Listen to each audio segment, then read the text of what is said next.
Donald Trump has the United States military making what I call sucker moves. And that's one of my biggest disappointments of this second Trump term.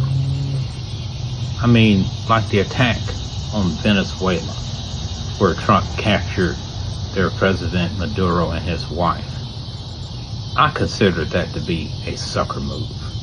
You know, just because we have more power and we can do what we want and we overwhelm them without any kind of jurisdictional authorization from Congress, middle of the night kind of attack on a smaller, weaker country. That's kind of a sucker move. Then the boats being blown out of the water near Venezuela. These are just people out there. There is no proof that the occupants of these boats are bringing drugs to the United States. They're basically just being executed from the air, you know, and apparently it's still going on. I just heard that there was another strike just the last couple of days, people being killed.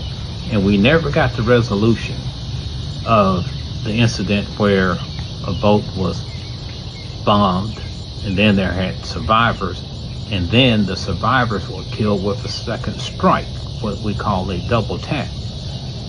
Pete Hegseth, Trump, they refuse to provide the information requested to clear it up. They just let it go by like they do many other things. And then the biggest sucker move of all is the war Trump started with Iran with Benjamin Netanyahu.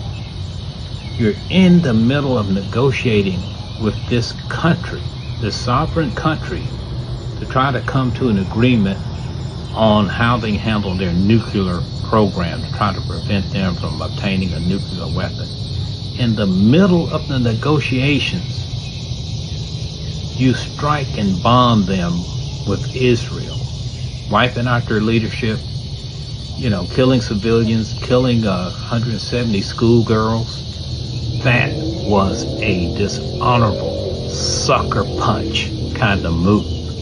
Like you're talking to somebody in the street, you shake hands, they turn to walk away, and then you hit them from behind.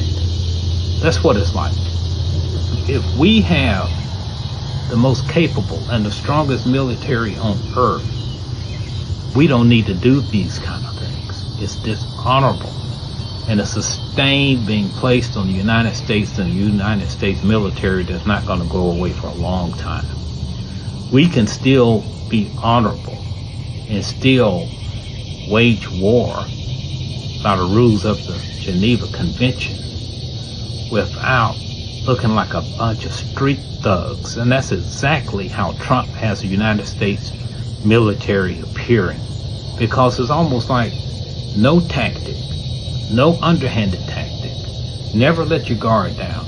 Even in the middle of negotiations, you're subject to get attacked, because the character of the man in the Oval Office flows downhill. And that's what's giving this bruised and battered reputation to the United States military and to the United States in general, to the rest of the world. And we need to rid ourselves of this, I guess, contagion that is spreading the idea that behaving dishonorably is par for the course.